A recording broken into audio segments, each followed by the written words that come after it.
Share this thing.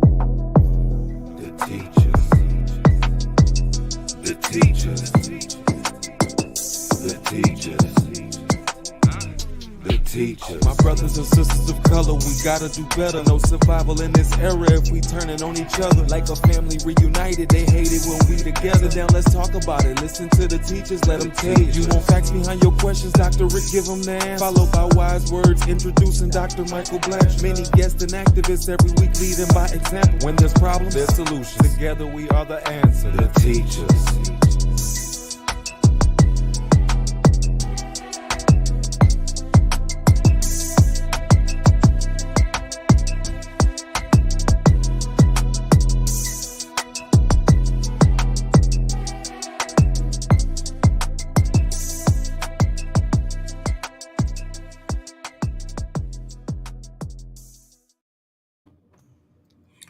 Well, hello, everybody. Dr. Rick here, along with Dr. Michael Blanchard. Together, we are the Teachers. We want to introduce to you today somebody we are bringing in that I'm extremely excited about having. When we start talking about health on any level, I get excited because that's a place in a topic that's highly overlooked in the Black community. We talk plenty about Black empowerment. We talk plenty about Black group economics. We talk about that, but we don't talk about life expectancy. We don't talk about quality of life. We don't talk about the importance of obesity on mental health, on a bunch of different things that never cross our mind, that we may be eating ourselves not only into an early grave, but into early dementia, into a bunch of other things. And we brought someone along who has dedicated her life to talking about this. I'm going to give you a brief introduction into this unbelievably powerful young lady. Dr. Blanchard brought her to my attention. So her name is Joi Hardin-Rodriguez. She's a certified family nurse practitioner based in southern New Mexico. She's also a certified functional nutrition counselor and board certified holistic practitioner. She is the CEO and chief medical officer of Joy of Housecalls, Integrative Health and Wellness, and CEO and founder of Earth's Direct Herbs Nutrition Dispensary. She practices integrative medicine with a focus in diabetes, weight loss, and functional nutrition. These are things that she and I both agree that haven't been addressed at a level that is necessary for us to truly be healthy. And our health is attached to so much of what we do, and we don't realize it. And we were in the midst of getting into this discussion, and big bro Dr. Mike says, shut it down. We'll talk about that when the episode kicks off. So we're going to get back into it. But first, Doc, thanks for introducing her out. Since you discovered her and you have been pushing to get her on the show, I'm going to let you formally introduce her. And then you can even ask the first question, because that's the only way I'm going to get you to talk. All right. All right. Well, we were talking in the chat room before we entered the show, and you basically kind of parroted what Dr. Layla Africa said. He said, chances are, if you're not eating right, you're not thinking right. And for me, it's kind of personal. By the way, I met Joy actually through her sister. Her sister was a criminal justice student of mine. I don't know if she remembers. Mm-hmm. Gwen, her sister Gwen, back in 2014 and 2015, she was one of my students. And she would always tell me that when she graduated from Ivy Tech Community College, she was going to live with her sister in New Mexico. And eventually I got an opportunity to meet her through Facebook. And I actually had the opportunity to also patronize her business, the Earth Direct Herbs. We'll get into that coffee that I used to buy. By the way, I need to get some of that coffee from Africa. You can tell us more about that coffee that you import from Africa. Yeah, you're going to have to tell us about that coffee. Yeah, you see, I'm over here. You got to nice. tell us about that coffee. I just want to talk a little bit about my story, man. It's a long process to get to where you can practice a healthy lifestyle. For me, it started in 2011, man. I started picking up weight back in 2011, Doc. And I didn't really, what you see now is the culmination of 7 years, because in 2011, I started picking up weight. And then in 2016, I had, my first colonoscopy. I had 50. And man, they pulled 13 polyps out of me. Thank God they were benign. But, and I still didn't move. So then in 2018, I had ballooned up to about 250 pounds. I'm 6'3", so I can carry it.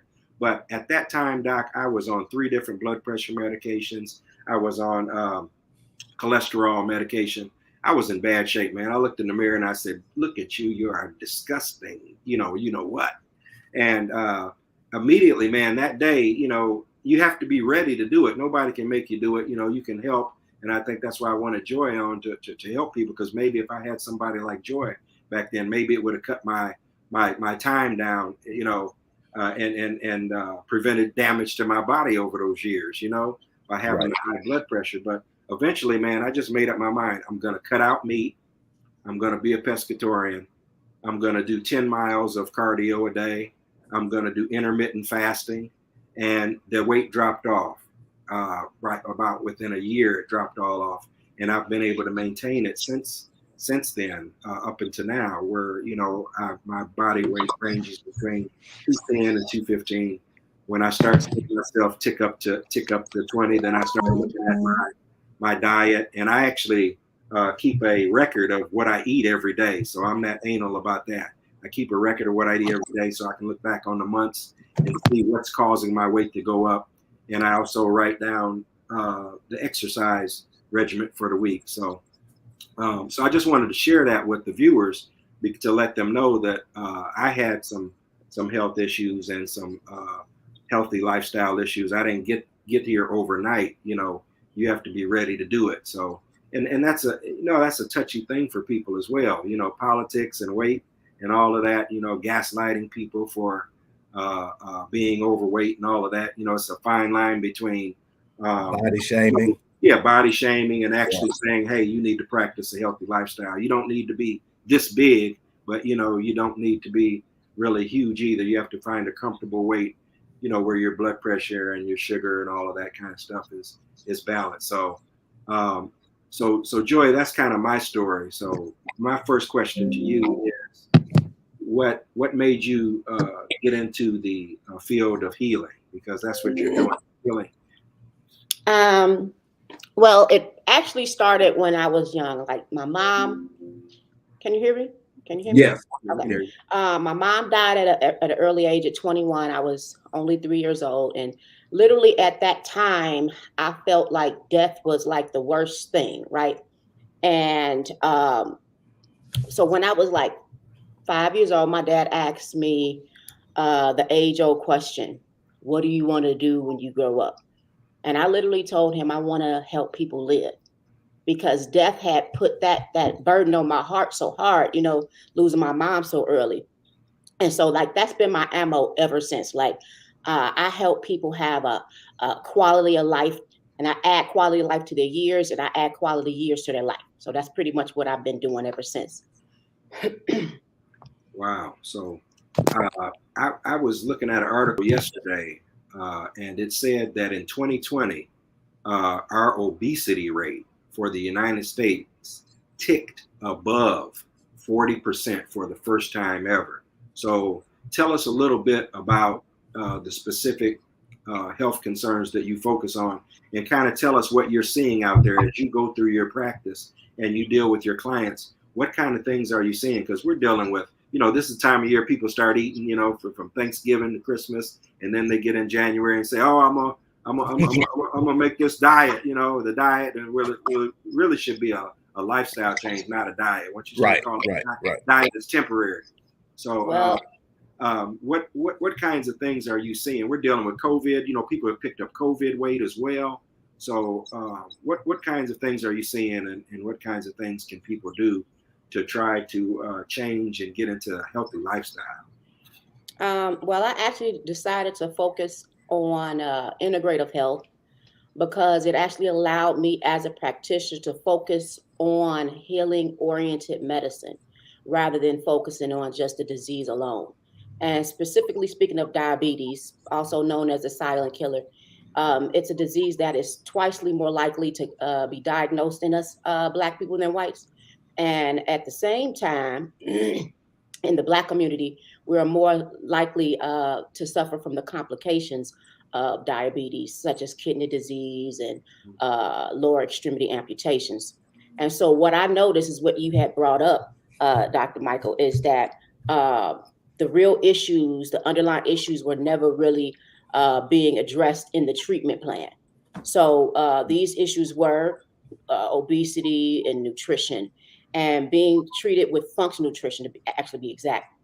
And our clinic not only addresses diabetes, but we also address obesity, functional nutrition, or food medicine, and the client as a whole. And what a lot of us don't really understand is this: is to me, it's not really about what you're eating. It's actually about what you're absorbing and your internal environment. We have external environments, we have internal environments, and a lot of times we don't give our liver enough credit. Um, and a lot of times in Western medicine, they treat the number. You go in, you get your lipid panel or your cholesterol test, right? You got to starve yourself and then go in and get this test. And then the doctor says, oh, your cholesterol is high. Well, that doesn't necessarily mean that, that it is what it is, right? They're treating you. They're going to give you a statin, which I hate. I don't put none of my patients on statins. But it's basically telling you, among other things that's on that test, that something is wrong. There's something amiss. Just like when you went and got that colonoscopy and you had some what we call precancerous, cysts, in the colon. So it's really just saying, hey, there's something going on here. There's some type of muck going on in the biofeedback system. And so I really help people hone in on that. And like I said, we don't give the liver enough credit. The liver is the champion of all champions. It's an auxiliary digestive organ. It helps us bring toxins. It's supposed to help bring toxins back into the waste system, and when it's working correctly. But we're bogging it down with processed foods and some red meat and a sedentary lifestyle. It's just being overworked. And so when we get these tests, I was saying alcohol, and it's just bogging it down. And it's not able to communicate effectively with the rest of the organs, the pancreas and things like that. So it precipitates into other things, heart disease and diabetes and just a list of things. So I really, really educate a lot on helping the liver out and finding ways that we can go into a treatment plan that's going to help optimize that liver function. I have a question. Something that I would love for you to bring clarity to. The word obesity has been used a couple of times. And I think it's important to understand when we talk about obesity, what we're talking about, because we tend to talk about things in the words of assumption and observation instead of actual scientific measurements. And when we talk about obesity, the measurements are specific. And I want you to touch on that. I know that when we start talking about being overweight, we're talking about a body mass index of 25. And when we talk about being obesity, we're talking about a body mass index of 30 or over. And what happens when you move from being underneath 25 and you go into that overweight category, and then you go from overweight to being obese? Because when you say obese, the first thing that comes to a person's mind is this big, huge person that takes up a whole screen on the camera, when the truth of the matter is you can have a person that looks reasonably okay, but their body mass index, because the problem isn't just in the weight, it's in the fat and the type of fat. So kind of take us to that and talk about, because you got into the reason you triggered that was you're talking about the liver, which has like you said, so many functions. One of the functions is it's a major contributor to your metabolism.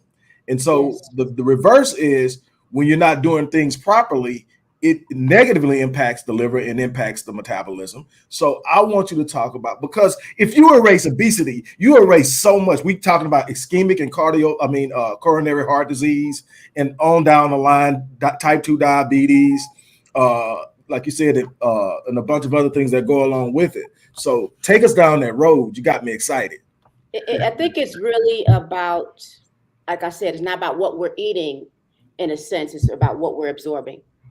And so when our cells are not getting the nutrients that it needs, it itself gets sluggish, because we are a ball of cells. I mean, we look in the mirror and we look like we do, but our cells are dependent on on how we digest our food, right? And a lot of people don't understand that digestion starts, it starts in the mind, really, right? You start salivating when you're thinking about that piece of chicken, and that, so the amylase starts, and the gut says, hey, and then the brain says, start making more digestive enzymes or hydrochloric acid. But, if we're not chewing, and I can go on a whole tangent about that, but I'm not, if we're not really chewing our food, this is what happened. We are the fattest country in America because all we do is, we don't take our time when we're eating.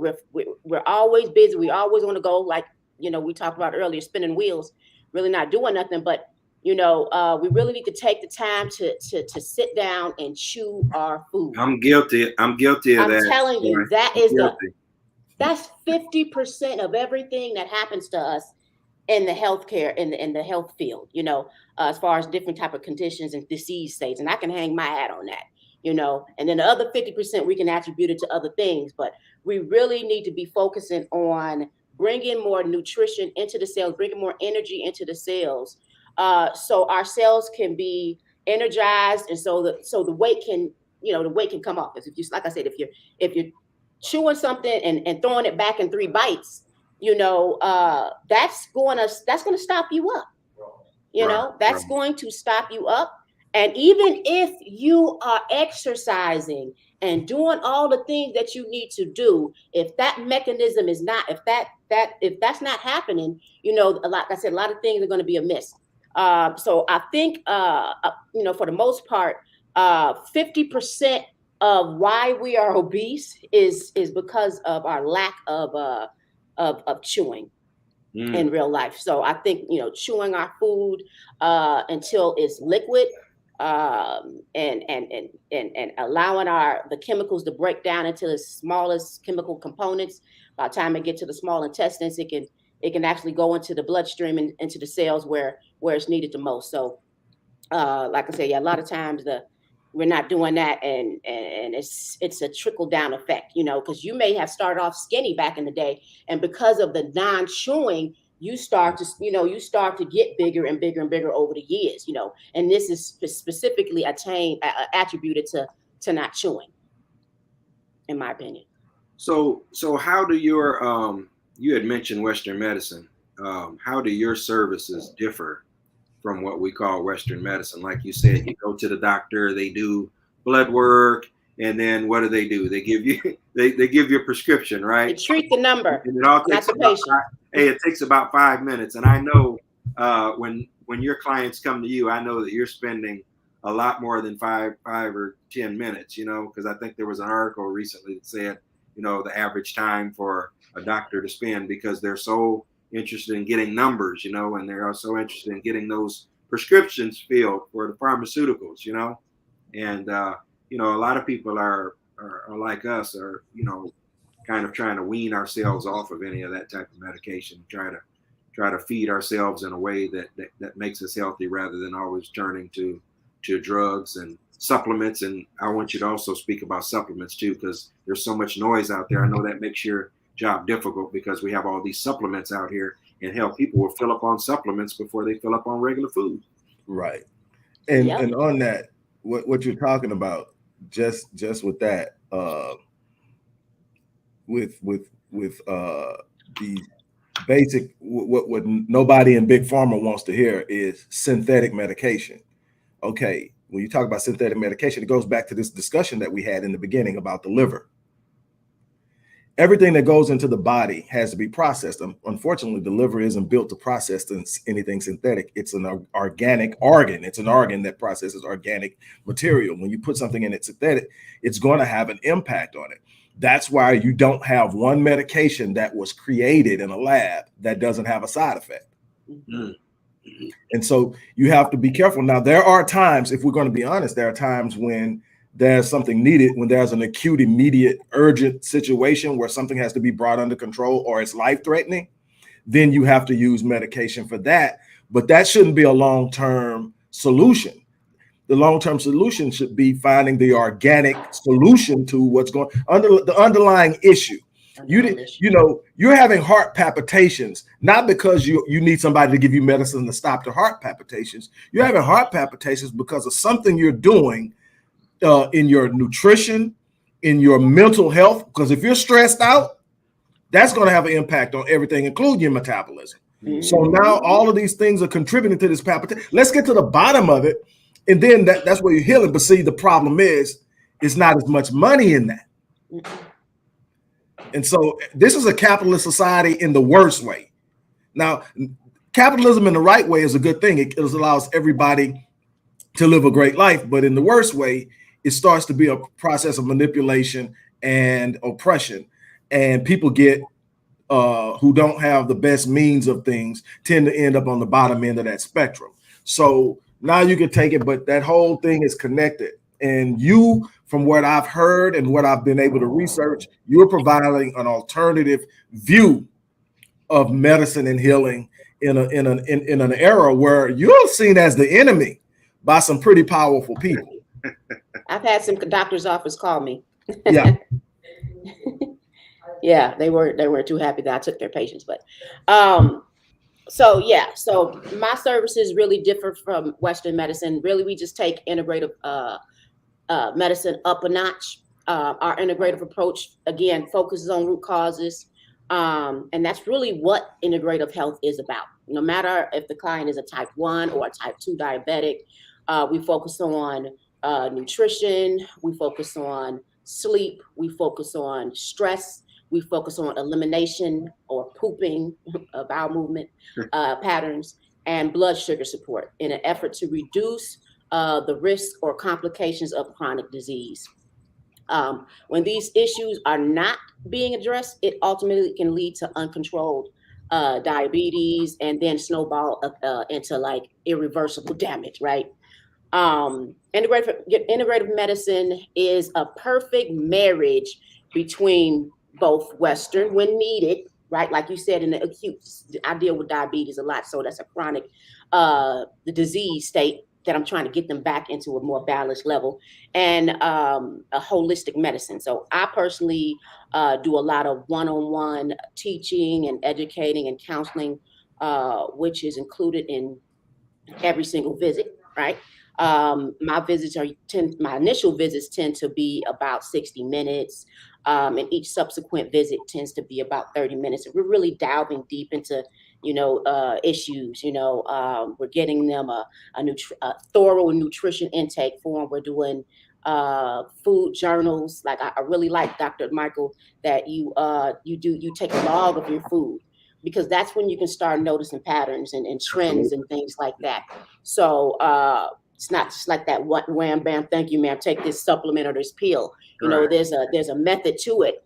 And a lot of times, if something's missing out of your diet, then that's when you can bring forth, the right type of supplements, high quality supplements into the mix. Because it takes, 6 to 9 months to learn a new habit, including chewing. So I always say, don't beat yourself up. Don't feel bad if you fell off the bandwagon. Just get back up, because they're going to see me every 2 to 3 weeks, and it's repetition. It's repetition. Right. We're gonna get it. And I love when we have a breakthrough in my diet by type 1 diabetic come to me and say, "Oh, I'm looking at the the back of the nutrition thing, and I see this amount of protein and this amount of fiber." So, I mean, it's a really, really beautiful thing when that aha moment clicks in your clients and your patients. But yeah, integrative medicine is really about the marriage of the two worlds, but in a more holistic type of fashion. Right. There's a term that you use that I want you to explain to the listener so they understand it, and it's functional nutrition. You've used it a few times. I think it's important for them to understand what that is because everything is grouped. So explain that. That's a good question. Thank you for asking. Functional nutrition is a highly personalized plan of eating for your health.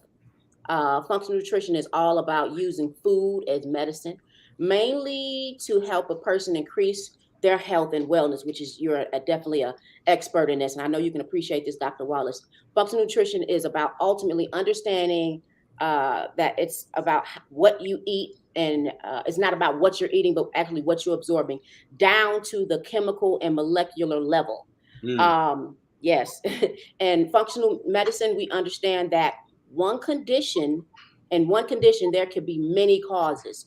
For example, the condition of depression can be caused from hormonal imbalances such as menopause, right? I was going through a bout of the little bit of depression after I hit my 40s. I'm like, what the heck is going on? I don't get depressed, you know?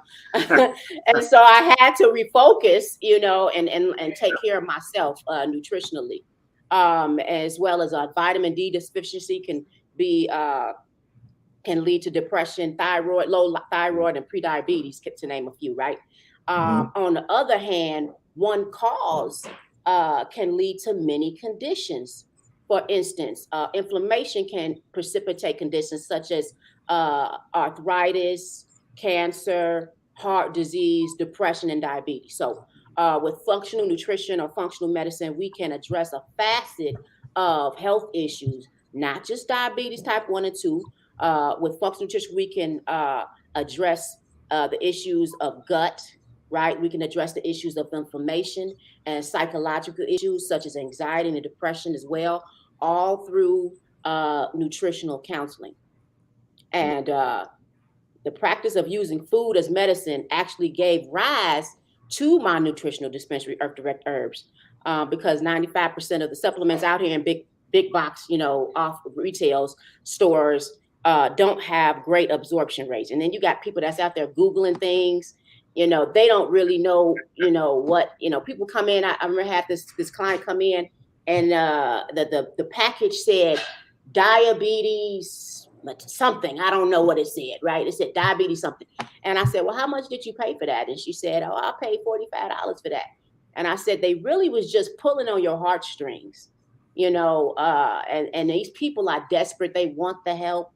And then they go out and they buy all these things, and they just need some guidance with that.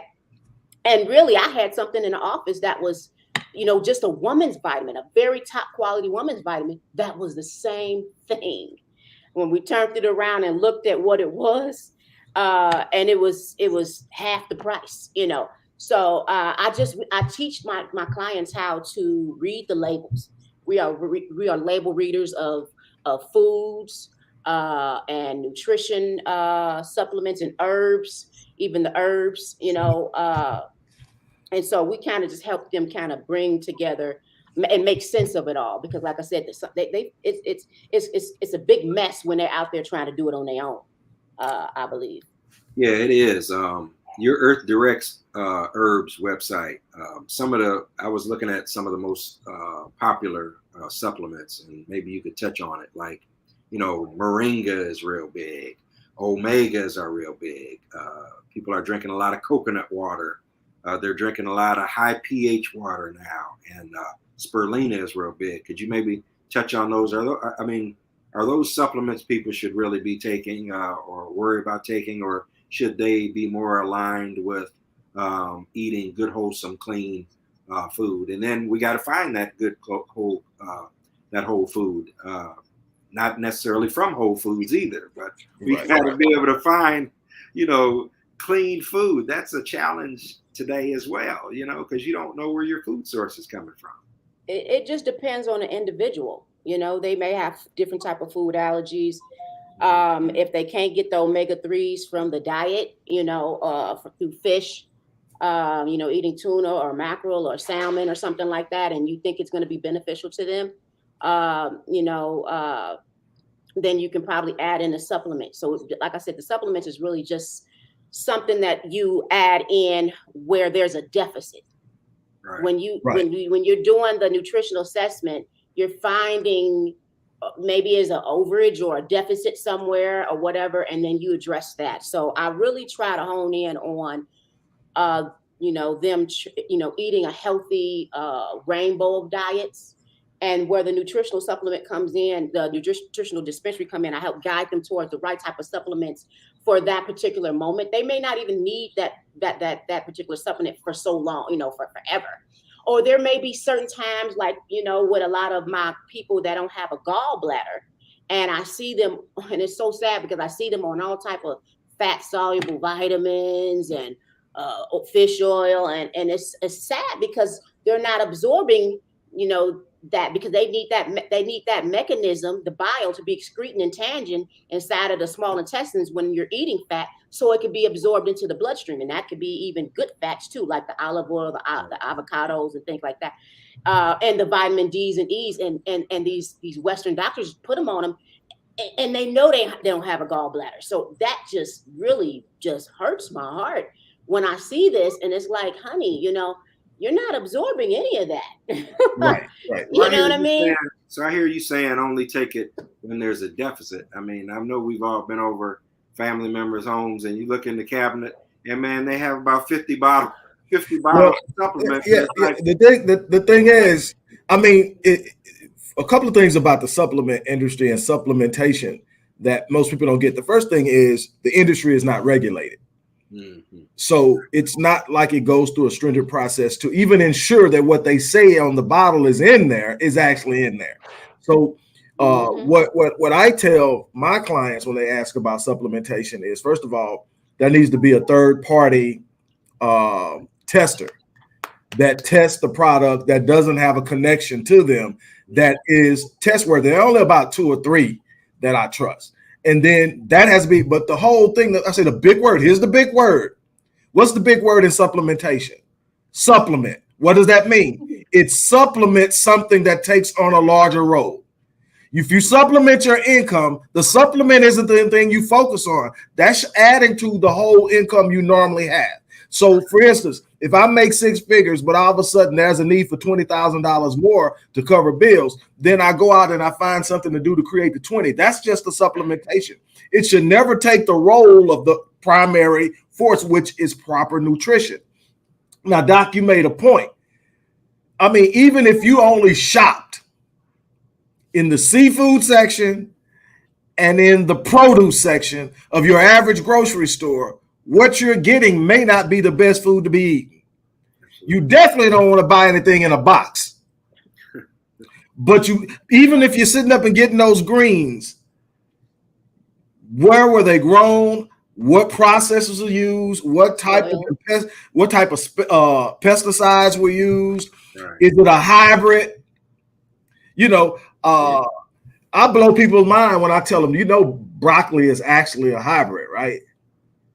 They're going, broccoli? No, broccoli isn't it's not an original vegetable. It was created in a lab, and now it's grown. And obviously, when you do that, you're talking about genetic modification, GMOs.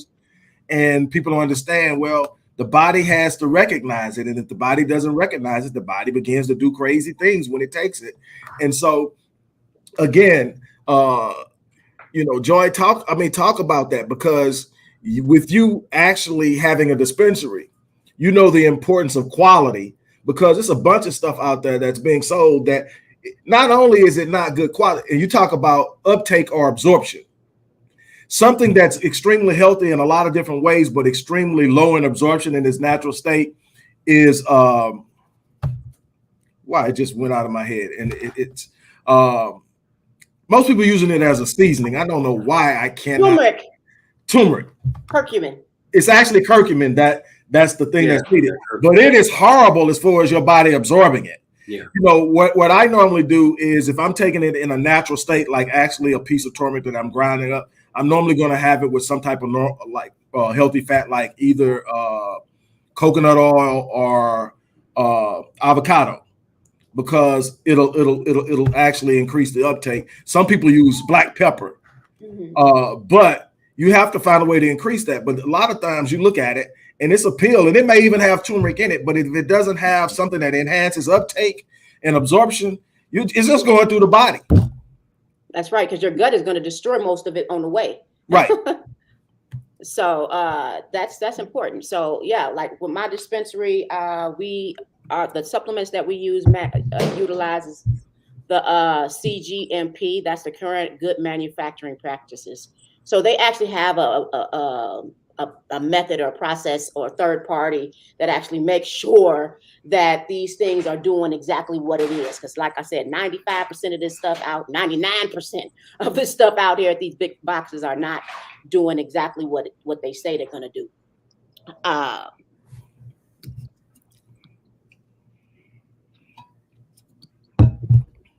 So Joi, your services, tell us a little bit about the services you offer. When someone comes in, what can they expect? Well, we counsel anyone really, anyone in the nation who wants to have functional nutrition counseling on any issues regarding blood sugars or weight or gut issues, inflammation, anxiety, and depression. They can come in to the office, or they can see us virtually. Like if you're in California or Nevada or Florida or whatever. Mm-hmm. And those that want to be managed medically with a holistic approach for their diabetes or weight concerns, their obesity concerns, they must live in the state of where we practice medicine in, which is the state of New Mexico. But like I said, there's nothing that we can't handle, that we can't coach and counsel on nutritionally. There's really, we can get to the root causes of pretty much anything. Nothing's off limits when it comes to getting some counseling on nutrition. So and we've had many clients. We've had many clients come in with different health concerns, like I said, with the gallbladder disease and things like that. And what we do is we really change their lives, and get their bodies back in a, I mean, it may not be at a state where it was before they had a gallbladder, you know what I mean? But they're definitely having a quality life. They're able to eat more things because they were afraid to eat. And a lot of people, even with the people that has like weight loss surgeries and stuff like that, because Western medicine say, yeah, we'll cut your stomach in half and we'll wire this somewhere in the bottom of your small and your intestines and stuff. And they don't know that they're not going to have a quality of life anymore, that they're not going to be able to enjoy food the way they used to enjoy it. So I'm pretty much playing the cleanup guy or the cleanup woman and helping these people sort through the muddle, of just the disarray from all these things being, wired and yanked from them and stuff like that.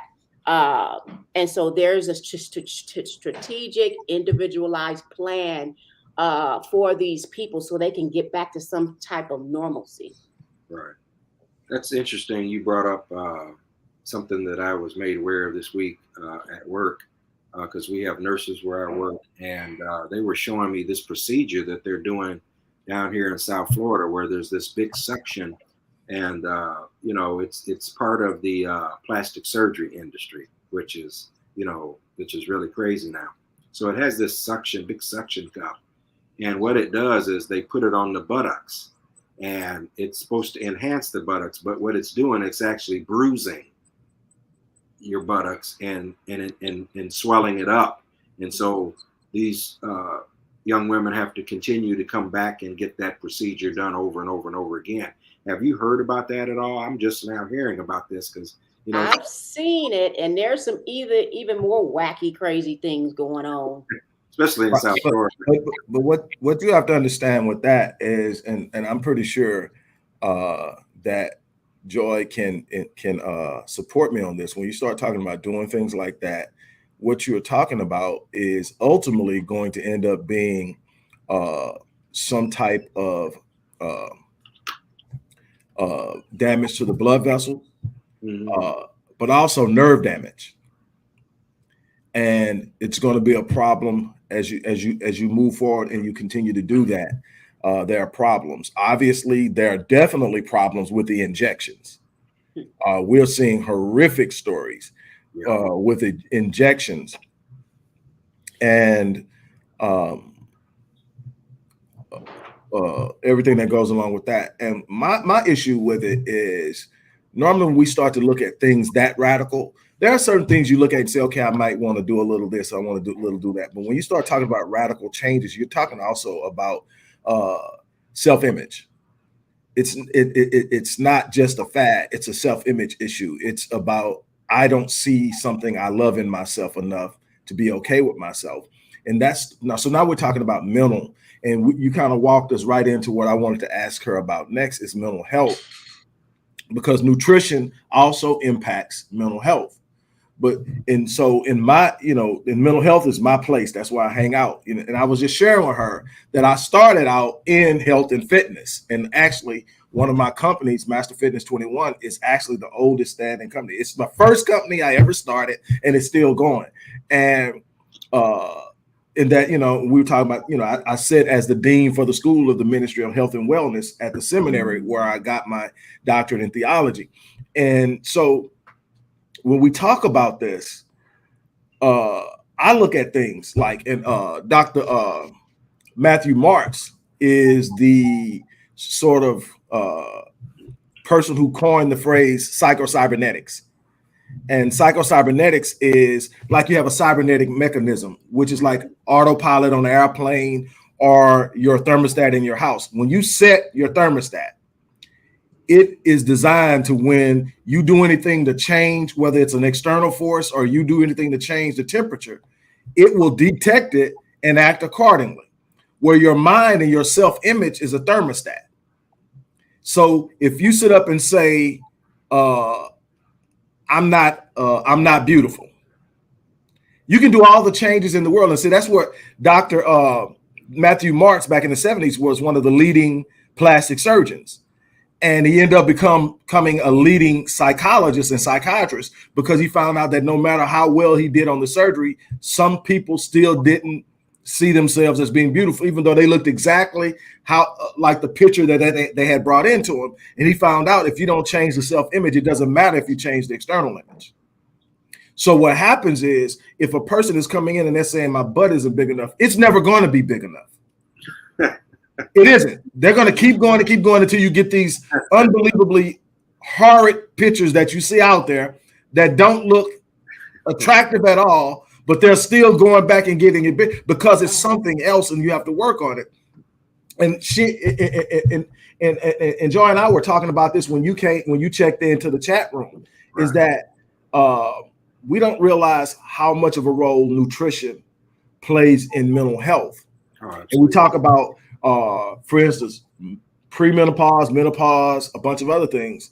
Diet can play a major role in that. You talk about the rate of depression at an all-time high. It's not a coincidence that depression is at an all-time high at the same time that nutrition is off the charts as far as the way people are eating. And we go back to the term functional nutrition. In other words, we're not simply eating to be full. We're eating for a purpose of creating an optimal life experience. And when you eat with the purpose of creating an optimal life experience, your eating changes. And Doc, my history. There was a point where, despite all this knowledge, I got so caught up in being successful in what I was doing that I wasn't taking care of myself, and it almost killed me. Yeah. But imagine, talk about that a little bit, Doc. If you share that with the viewers, man, almost 2 years ago, within the span of 5 days, I had 5 heart attacks, and I was overweight. I'm still dropping weight, by the way, but I was definitely overweight then. Matter of fact, I weighed more than you weighed. Almost. You said you were at 260. I got to 253. I got 253. Oh, okay. But you're like what, 5 inches taller than me? Yeah.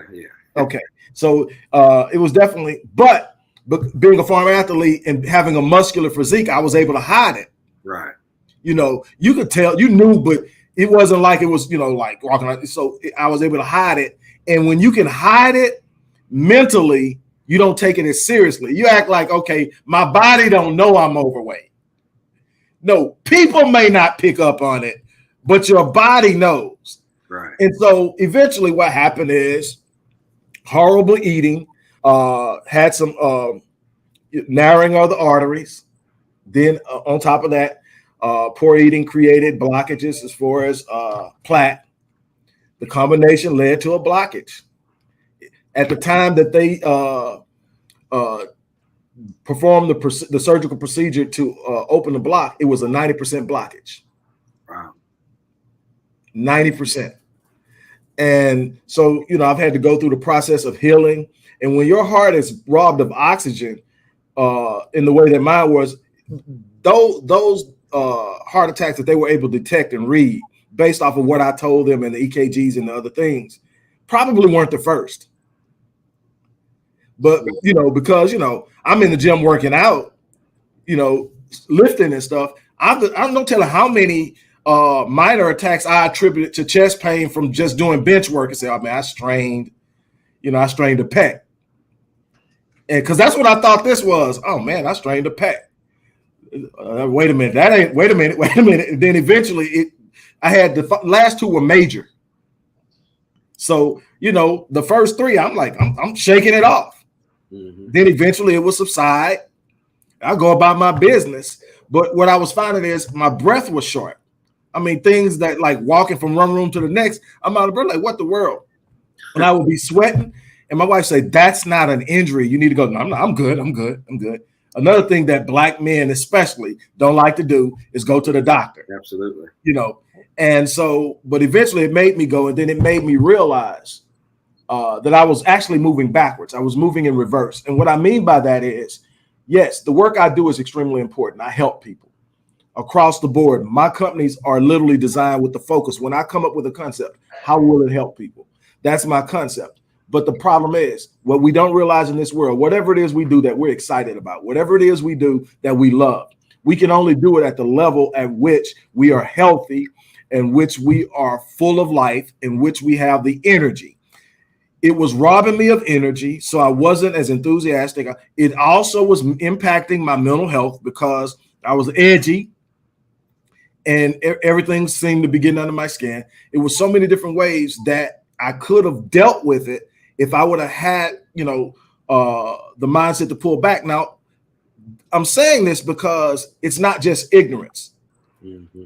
You can get caught up in this fast-paced life and know, because my wife is screaming at me, and she's screaming at me knowing, dude, you do this for a living. You have a company that does this, and you're sitting over there killing yourself.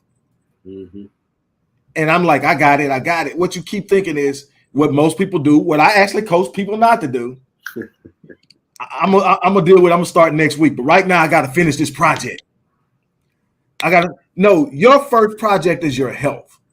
So Joi, take us there and unpack what we just threw a lot of stuff out there, but unpack it for us, because to me we've had some unbelievable guests on, and each one brought something. But to me, if you don't have quality of life and health, you can't experience life in the way life was meant to be lived. And that's what life has been for me since those heart attacks, is recapturing my capacity to live. I take everything real personal now. Everything in the sense of every moment has a meaning because I know how close I came to not being here. So every moment with my grandkids, every moment with my children, every moment with every client, it's different now. But it's not like I'm throwing in the towel. It's like, watch me reclaim it. So I'm not going to do that. I'm going to get to the gym no matter what. I remember it was a couple of weeks. You knew things were crazy and I was busy. Couldn't get to the gym. People coming up the stairway in my office building. It's a 10 floor building. They got me in the stairway. I'm doing all kind of workouts in the stairway. I'm not going to be robbed of that workout. And then, you know, my wife is real good about not cooking a bunch of bad stuff. And she's real fussy about vegetables. And so we're not eating bad, but I'm actually taking steps now to really look at, okay, why would that be a good thing to eat? And we don't ask ourselves that question because nobody thinks in line with functional nutrition. Right. I'm eating this because I need more vitamin D. I'm eating this because I need more antioxidants. I'm eating this because, I need more vitamin C. I'm eating this. That should be everything on your plate should have a function in your health. If it doesn't have a function in your health, it's probably not good for you. At the very worst, it's empty calories, meaning that it's going to put a load on your liver, put a load on your metabolism, but brings absolutely nothing to the table. Exactly. This reminds me, Doc, we've been talking about schools and children and our youth. And, we talked about the shooting in Michigan, up there in Oxford, Michigan. And, I've been constantly telling our viewers about all of the kids that are being Baker acted, mental health issues. Right. Joi, what do you think about that? I mean, I've seen such an increase in Baker Act. Baker Act means that a child is taken in for mental evaluation because of an episode that they've had. And, as we talk about this today, it makes me think a lot of it is diet, because our kids certainly are not eating the type of foods they need to eat at school or at home. How do you have any clients that are kids? Yeah, I do. And I have treated some kids for, ADHD. And like we talked about I think you mentioned earlier about Dr. Rick, about Alzheimer's, right? Mm-hmm. There's these drugs, they're saying that now, even they don't want to say it, but they kind of putting that information out there that statins could be leading to the deterioration of the myelin sheath, right? Mm-hmm. Yeah, right. And so, and we also talked about the brain gut axis, which is like a bidirectional communication system between the gut and the brain. If you think about it, like, when we are nervous or we're thinking about something that's making us nervous, where do we feel it first? We feel it in our gut, right? Mm-hmm. And a lot of those neurons, specifically the serotonin receptors, are found in our gut, right? And so, when we're eating things like gluten or casein, those molecules can actually sit on our opiate receptors and give us like a high. That's why when we eat macaroni and cheese, Black folks love macaroni and cheese. That gives us that high, right? The bad thing is that, especially when you're not chewing and the undigested food is just sitting in the system, it's not going into the waste system, it's not getting absorbed, it can cause a rift in what we call the tight junction in the stomach. It's supposed to be selective. It's supposed to let things in and out on purpose, right? But it starts to create a gap in the tight junction in the lining of the stomach and allows these undigested food particles to flow in, causing, autoimmune disorders, the fibromyalgia, and all this stuff that's kind of coming towards the forefront now. Everybody got fibromyalgia now, and all these other autoimmune disorders, because your body is seeing this food and is starting to attack it, causing a cataclysmic array of inflammation, right? That's and increase in cortisol levels and catecholamines and things like that. Dealing with stress, that's causing the depression and the anxiety, among others. So absolutely, nutrition has to be at the forefront when it comes to mental health disease. It hurts my heart, Dr. Rick and Dr. Michael, when the providers put these patients on SSRIs. And I don't really deal with even. Okay, go ahead. Woo! You hit a sore subject when you said SSRIs. That is a selective serotonin reuptake inhibitor. It's an antidepressant, and it has been linked to violence. And also, about 75% of school shooters were on SSRIs. I want to say that. Wow. I want to say that. Yeah. So that's definitely, now it's an antidepressant, but there's something about that particular type of antidepressant that leads to fogginess and an inability to process mentally You know and why? aggression. You know why? Because its mechanism of action actually slows down gut motility. That's why.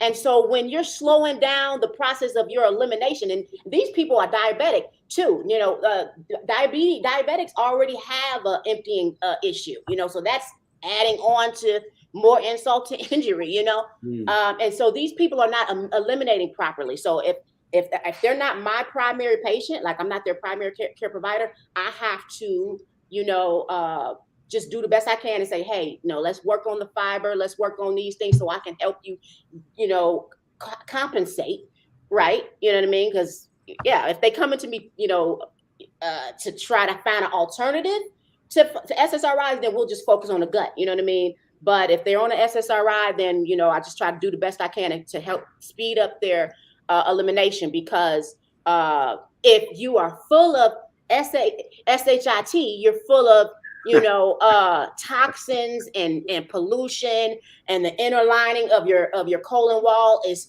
got poop stuff to it, and that's causing us to feel some type of way. People don't understand that inner murk and that inner muck is just in us. Just like if we were living in a city full of pollution, we're not going to be feeling good. We're going to be feeling like, oh God, I'm sick every day. And we are sick every day. We are nauseous every day. We are angry every day, because we literally have all this stuff stuck in us because we're not able to process it out and get it out of our systems. And so that's adding insult to injury. So I personally don't like SSRIs in the treatment of any type of depression or anxiety. Now they said that you can take an SSRI for anxiety. I'm like, for what? Now they've added a new condition that you can do it. And I just think it's just sad. It's very, very sad. But I'm here to pick up pieces. Like I said, I'm the cleanup woman. I don't mind. I like a complex job. So I hear you talking about gut health a lot, Joy. How often should a person do a cleanse? I personally don't eat any meat, and I still cleanse. But I know that people are eating a lot of pork and chitlins and fatback and hog maws and all that stuff. Man, they probably need to cleanse twice a month, don't they? Yeah. I recommend. It depends on your body mass index, because the higher your body mass index, the more toxic fat you're harboring. And it also depends on your occupation. Like if you're, a welder, or you work in some type of industry where you're ingesting or inhaling a lot of toxins or something like that, then I have a detox weight release kit that's probably more beneficial for people that's really obese or morbidly obese or working those type of industries. And that's on Earth Directs. Yep, it is on Earth Direct. It's 28 days, and that's usually you can do it twice a year. I say twice a year. You just kind of get your body back in the reset. And the good thing about the gut, my weight release detox system it's not like a wham bam, thank you ma'am, here's this kit. It comes with a full guide of what to buy from the store, whole foods of what to buy from the store, recipes and so it's just not getting rid of water weight like a lot of those. No. It encompasses the whole lifestyle, so you can continue on after the detox. You know what I mean? Because some people don't know how to start. Well, now I got this shake, then what? Well, then the program kit comes with and then what? Or even in the interim, you know what I mean? This is what you're going to do. Day one, you can have this type of meal for breakfast, lunch, dinner. I mean, it breaks it all the way down from, even for vegans, you got 72-page PDF of whole foods, from chicken, pork, beef, making your own dressings and things like that. So it's really a holistic approach. It's not that stuff that you're going to see Tamika from down the street selling skinny tea. It's not that stuff. I mean, it actually goes through the 3 phases of the detox cycle in the liver. I mean, and yes, you are peeing it out, and you're peeing out a lot of toxic waste. So you do feel so much better, and it's all scientific based. These people, the people that the company that I associate with, they backed by scientists, they backed by nutrition therapists, they backed by medical doctors, nutrition doctors. So, it got a lot of good backing in it. It's like I said, it's just not your average Tamika's skinny tea type of deal. You know what I mean? So you're really getting a great product in that. So yeah, about twice a year. I detox twice a year, me and my spouse. Okay. Hey, other question I wanted to touch on. We haven't really touched on COVID at all. Do you have any clients that come to you and ask you, say, hey, how should I be eating for prevention or to live with the possibility of contracting COVID? Just one real quick disclaimer before you answer that question. YouTube will penalize the hell out of us. Don't say anything about that thing. Vid? Can you say vid? I mean, don't talk about the Pope. Oh yeah. Don't talk about the Pope because they've gotten me once. I don't want another one. I believe in natural immunity anyway. I normally do the interviews about that stuff over on well, man, it's been a minute since I've had to go over there. I've been kind of focused on that, but on Rumble. Rumble lets you go hard in the paint, and they don't penalize you, whatever. But yeah, there's a reason why, and I won't say it on here. But I know the this reason is why. about that's big money, and somebody has a big stake in it, and they don't want you messing with that money. So we're gonna be careful. I'm just going to talk about But how can you eat healthy? How can you be healthy and reduce your risk in that area? You make sure that you're optimizing your nutritional uptake. That's the first thing. Because if your cells are weak and don't have any energy, it's not going to be able to fight off anything, right? So you want to make sure you're getting your most optimal amounts of nutrition from each bite of food that you eat. Okay.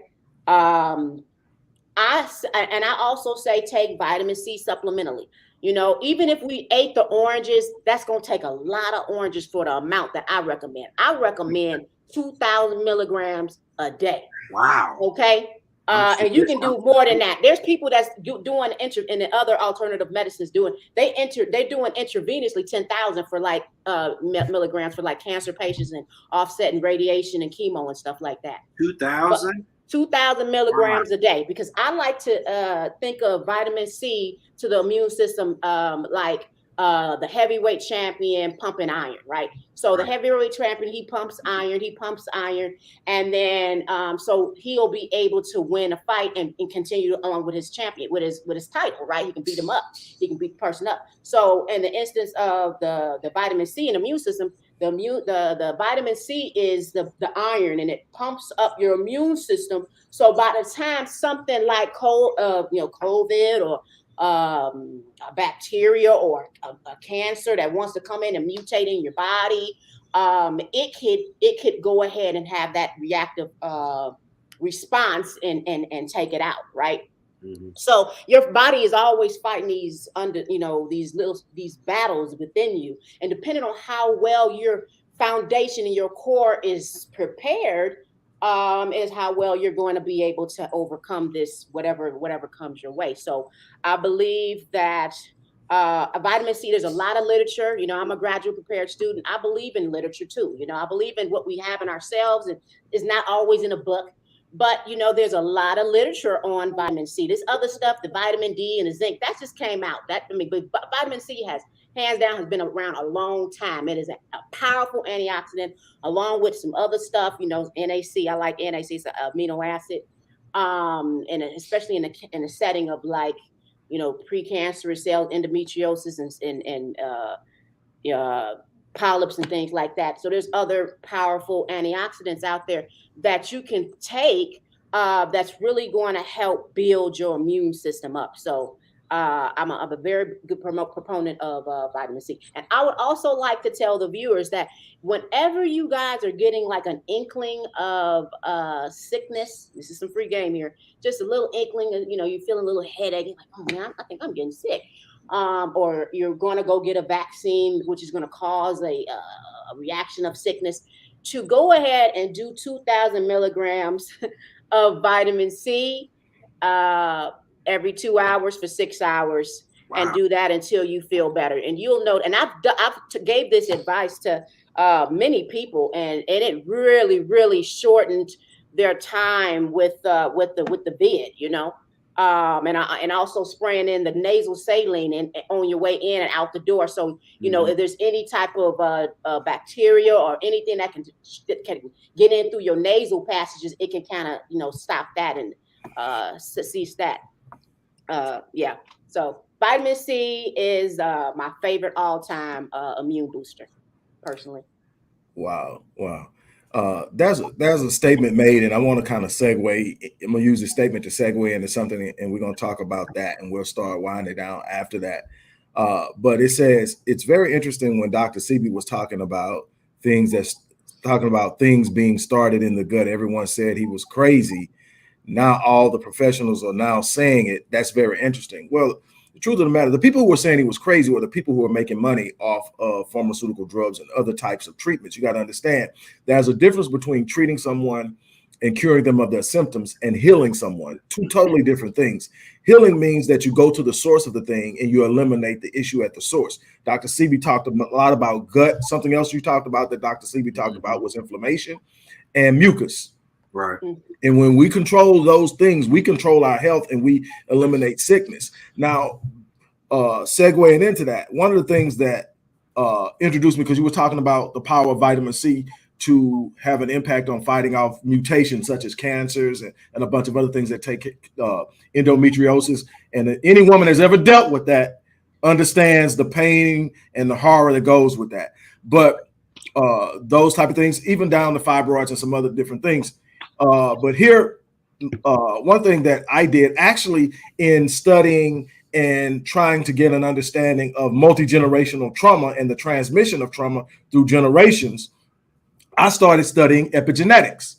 Now, the initial goal was in studying epigenetics was to find out how trauma is passed down generationally. Now, there's a part of the genetic makeup, which are called epigenetic tags that are passed down that normally meiosis, which is the sort of sister to mitosis, which is cellular reproduction, but in the sexual reproduction, but in the reproduction era of the brain. So the part of your body that's responsible for reproduction goes through a different cellular process of reproducing itself called meiosis, which is how women have cycles.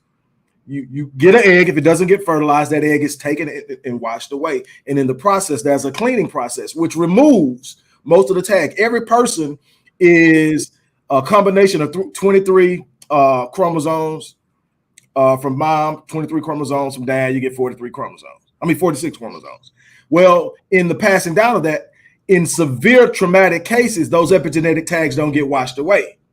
They're passed down. That's why you have people from the Jewish Holocaust, is where I got introduced to this, that have children who were either born after the Holocaust or grandchildren were born after the Holocaust, having dreams of things that happened in the Holocaust that they were never told about. It's powerful. But that's the front end of epigenetics, that you can literally genetically pass down trauma of experiences that the person who's experiencing now never experienced. That's only part of it. The back end of epigenetics is how after you're born, there's a proclivity based on the trauma experiences of your parents and your ancestors that make you more likely to be traumatized when you experience trauma. Experiencing trauma doesn't automatically mean you're traumatized, but the more you lean towards it, the greater it is. Here's where it gets right into her Dr. Joi's space is environment and nutritional intake. Say, for instance, cancer. I found out with epigenetics, in doing this, I ended up dealing with the International Council for Epigenetics in the battle against cancer. Invited to speak in Frankfurt, Germany in 2016 because of this. And last thing I'm thinking about is cancer when I start this research. But then I come to find out that in order to start to experience cancerous mutation or any type of mutation, there are a number of cancer genes in the body. Everybody has them. But here's the thing. Epigenetics has the ability to either what you call upregulate or downregulate genes, meaning it can turn a gene on or it can turn a gene off. So it can turn on cancer genes. And you roughly have to have in genetics, you ever really have to have a cancer, a situation where cancer take place, about 12 of those genes, the 13 of those genes turned on at one time. I mean, you've got to have a lot of things going wrong to experience it. But guess what? One of the most powerful factors is that nobody understands: stress. Your environment. It used to be it was genetic. Well, no, you inherited the environment along with the genes. Normally, if you come from a very dysfunctional family, dysfunctional situation, you end up in dysfunctional situations. Even if you leave your family, you naturally gravitate towards what you know. Well, what happens is now the higher the stress levels, and the way they did this was by studying identical twins who are genetically the same. But once they're born, they get to experience life differently. And what they start to find is one twin is getting sick all the time. The other twin is having this unbelievable life. One's aging quicker than the other one. One is having more doctor's visits and more sicknesses. And they start to understand stress levels. She talked about cortisol. Chronic stress is one of the most devastating forces. And it turns off your immune system.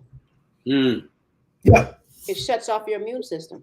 Also shuts down your metabolism. Right. I mean, but all this is happening, and then what happens is you have the epigenetic function upregulating the wrong genes. So now it's turning on this gene, disease genes, just turning them on. And that disease may be cancer, that disease may be endometriosis, that disease can easily become pre-type 2 diabetes.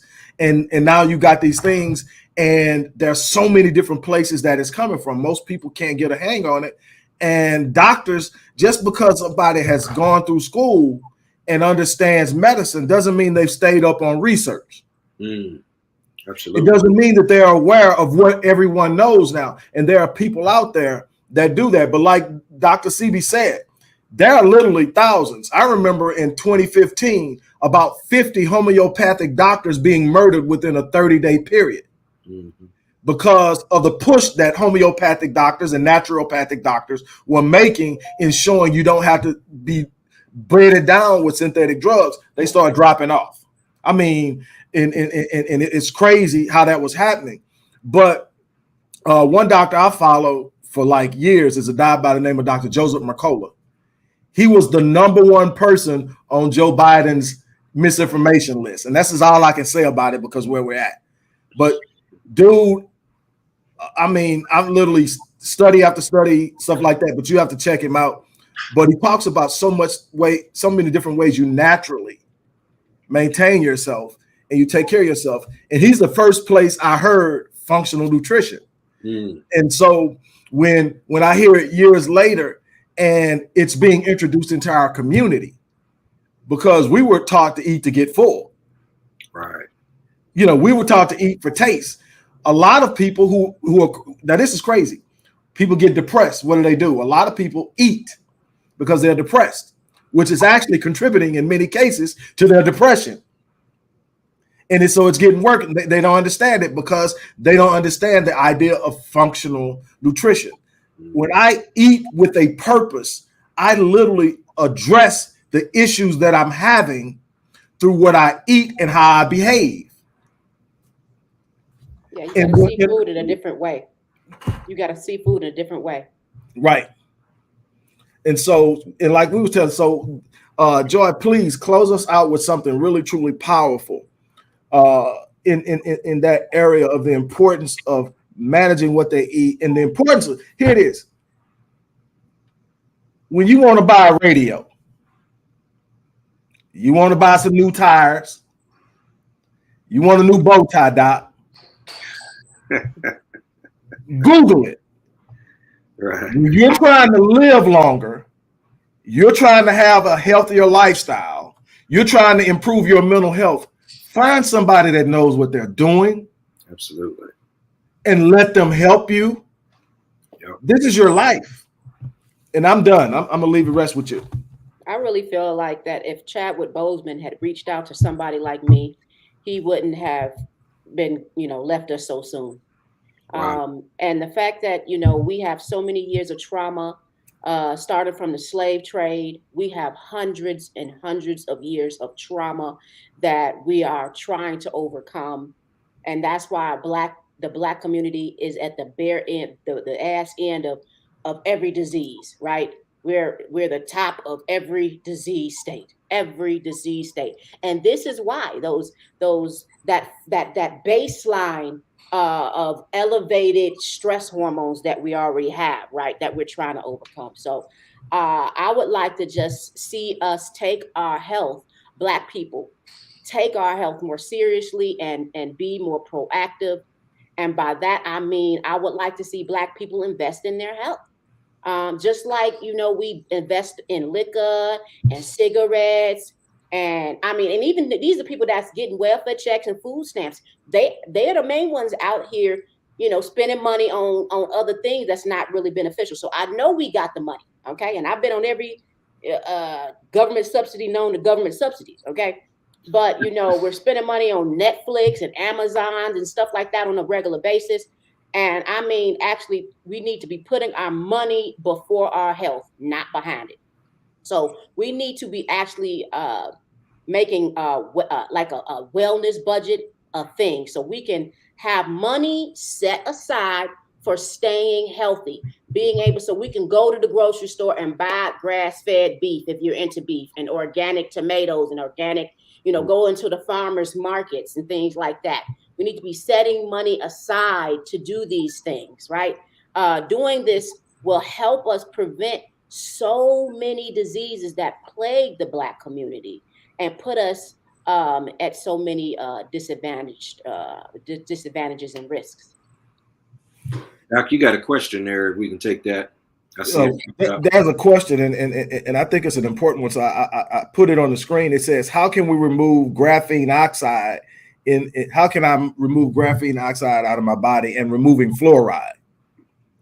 That fluoride thing, man. Nah, I don't even mess with fluoride, but yeah, you need to increase your fiber intake. That's what I would say to help get rid of any toxins that you don't want, and of course increase your water intake. So fiber, and water intake. I mean, just to name a couple things. Of course, there's some more things, but definitely you want to help your liver out. You wanna be your liver's best friend and help it out, because your liver needs help. And the main aid in helping your liver is fiber. Their liver and fiber is like best friends. They go in tangent with each other. So if you want to try to get out a specific type of toxin, I would encourage you to increase your fiber intake. Men need 30 grams of fiber a day, and women need 21 grams. And you would actually be ashamed of yourself if you winded up counting the amount of fiber you actually did intake. You would probably be ashamed of yourself. So you need to find out how much fiber you're taking in and making sure that you're getting in that at least no less than 30 grams a day, either in your diet. And what you can't get in your diet, you can go ahead and pick up some type of fiber supplement, preferably something with psyllium husk in it. On that second end, fluoridation. Woo! It is a big issue, and it has a massive impact, and we can't get completely into it, but it's something that I'm definitely going to want to talk about in the future. But fluoridation is a huge problem. Everything has fluoride in it now. And water. It's hard. I mean, the water system has fluoride in it. Your toothpaste has fluoride in it. And so what happens is there's this overabsorption of fluoride, and it has some negative impacts, and specifically for Blacks, because our pineal gland is larger than most people's pineal gland, and it has a number of different impacts, and fluoridization tends to calcify the pineal gland. So elements in which we normally excel in is spirituality, not just in spirit, but in natural spiritual energy and the ability to literally become one with the universe in not some mystic way, but literally we connect with the universe differently. It's real. And by the calcification of the pineal gland, you have problems in being who we naturally are. And so you start talking about some pretty big issues, and I'm not going to get into it because it's a whole discussion. But the first thing is you got to reduce your exposure to fluoride. And some of the things that Joi talked about in removing toxins from the body will work for fluoride as well. The problem is you take so many things that you consume have fluoride in them that as fast as you're removing it, you're replacing it. And it's the reverse. It's the reverse of what she was talking about with vitamin C, because vitamin C, normally what the body doesn't use, the body disposes of. And so you have to constantly take it every day. But there's a positive effect of replacing what is lost. It's the reverse with fluoride. Mm-hmm. If you find a way to detox, but everything you touch from your toothpaste to your water has fluoride in it, and then you got to think, you're drinking water and you're brushing your teeth in one of the most absorbent places of things to enter your bloodstream, your mouth. Mm-hmm.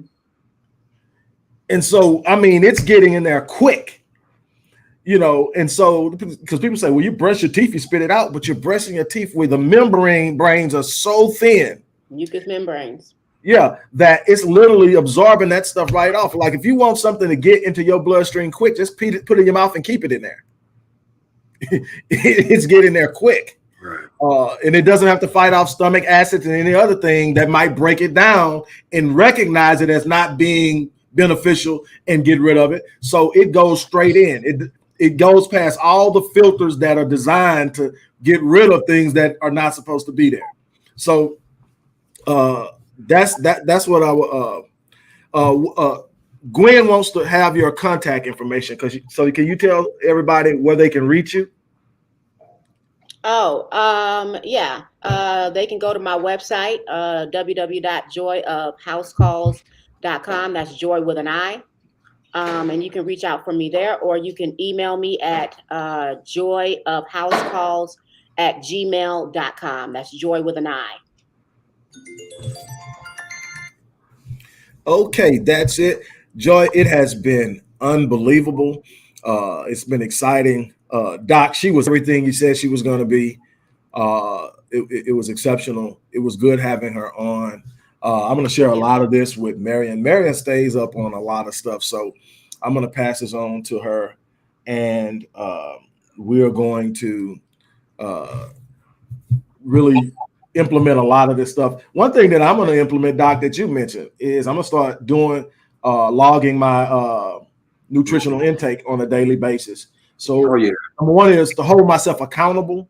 Yeah. But also to be able to see, you know, my eating patterns. Not, you know, I do intermittent fast. I don't eat before 12. Right. And so that's another thing that people don't realize, because the old school of thought, like with me having been in health and fitness for so long, I've gone through all the different fads. And, you know, just 15, 20 years ago, the whole fad was eat as many times a day as you can in small portions.